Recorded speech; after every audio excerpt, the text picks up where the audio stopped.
this tutorial, I am going to show how SFAT software is applied in highway bridge design.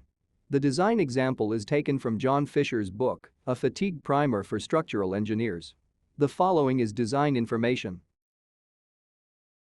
Two-span continuous girder bridge, 42.7 meter spans, girder spacing at 24-40 mm center to center, 4 parallel girders. Rural interstate highway, 2 lanes of traffic in same direction. This is unshored composite construction, so only positive moment region is considered. The subject is a welded plate girder, material is ASTM A588 steel, yield strength is 345 megapascal. The average daily truck traffic, ADTT, will be taken as 20% of the physical limit of 20,000 vehicles per lane per day for rural interstate highway. Therefore we have ADTT equals 0.2 times 20,000 equals 4,000 trucks per day. There are 2 lanes available to trucks. The design life of this bridge is 75 years. The stresses were calculated for the fatigue design truck, multiplied by the load factor of 0.8 for fatigue 2 assessment and finite fatigue life, and applied an impact allowance of 0.15. The task is the fatigue life assessment of transverse stiffeners located near interior support of the continuous girders. For the assumed 10 mm fillet welds, the end of the stiffener is 77 mm from the nearer side of the flange. This information was used to calculate the stress at the toe of the stiffener to web fillet weld. The figure shows the stress gradient at the detail in this region. The stress range at the critical location is calculated as 34.7 megapascal.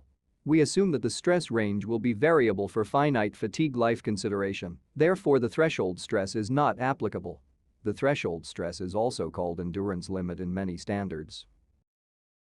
To create a new project, click the New button on the toolbar. Then click OK button. In the input editor area, enter a value of 34.7. This represents the stress 34.7 megapascal. The stress unit can be changed by the drop-down menu. The stress is direct stress, which can be normal stress, principal stress, or von Mises stress. In this tutorial, the stress is normal stress due to bending moment. Click OK button. The stress time history chart shows a full cycle of loading, with stress starting from 0, rising to 34.7 megapascal, then going back to 0. Now let's set up the project. Click the Project Setup button on the toolbar. Select AASHTO LRFD bridge from Design Code drop-down menu. Select Report Type by checking Summary, or Report, or Detailed Report Radio button.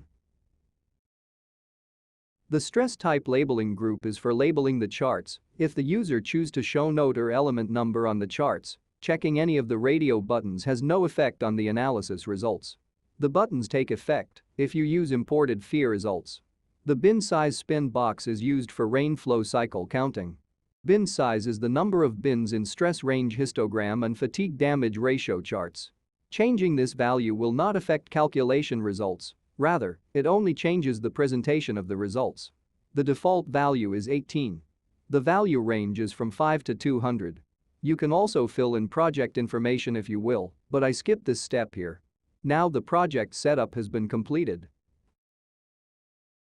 Next we need to specify Ashto design code data. Click Ashto button on the toolbar. In the fatigue curve type group box, choose variable amplitude loading. The fatigue curve for variable amplitude loading will not have a threshold limit. It is assumed that the stress range will be variable for finite fatigue life consideration, therefore the threshold stress is not applicable. In the yield stress box, enter 345. The unit is in megapascal. Click Select button for stress category. This will pop up the window for detail categories for load-induced fatigue. Click the arrow button on upper right corner to browse to the tab section 4, Welded Stiffener Connections. Select category C' for transverse stiffener to web fillet welds. Click OK button to confirm and return to previous window. You can see from the screen that the stress category C' has been selected in the box and in the information window. You can perform different tasks. The first option is fatigue damage ratio analysis. For given stress ranges, calculate fatigue damage ratio for each stress range and cumulative damage ratio for all stress ranges by rain flow counting algorithm. The second option is Fatigue 1 Infinite Fatigue Life Code Check. In addition to fatigue damage ratio analysis, the program checks if the entered stress ranges based on Fatigue 1 load combination are below code-specified stress range threshold. If below threshold, the detail will theoretically provide infinite life. If not satisfied, the Fatigue 2 load combination may be used in combination with the nominal fatigue resistance for finite life. The third option is Fatigue 2 Finite Fatigue Life Code Check. In addition to fatigue damage ratio analysis, the program calculates the allowable stress range based on given design life cycles and then check the entered stress ranges against the allowable stress range. If any stress range exceeded the allowable stress range, the code check fails. Now our task in this tutorial is to do the Fatigue 2 code check. Click the Fatigue 2 radio button. Click Calculate Design Life Push button. The Ashto Design Cycle Calculations dialog pops up. When this window is first opened, the values are default values.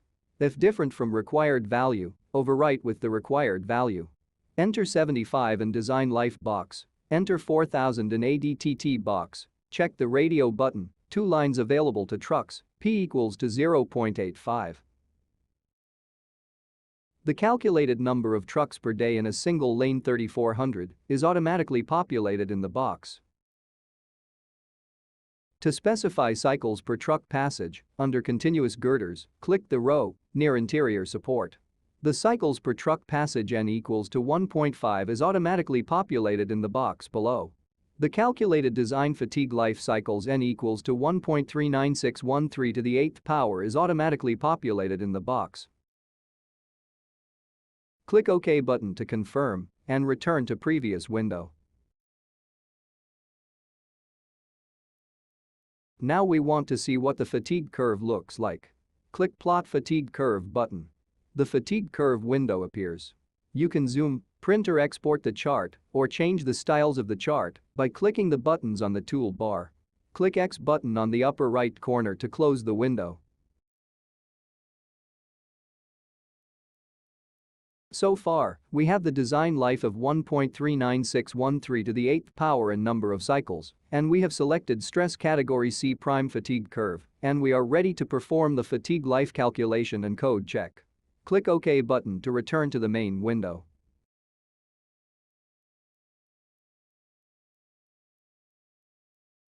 Now we have entered everything. To run the calculations, click Fatigue Life Calculations button on the toolbar. The program starts to run. In this case, it finishes quickly.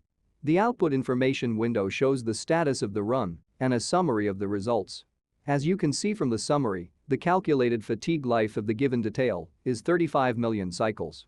Compared to the design life of 1.39613 to the 8th power and number of cycles, we know that the fatigue life failed to meet design requirement. Now let's open the report to see the results of the Ashto code check. Click Open Result Report button on the toolbar and the result report file opens. As you can see from the report, for the design life of 1.39613 to the 8th power and number of cycles, the stress range 34.7 MPa exceeded the nominal fatigue resistance 21.78 MPa.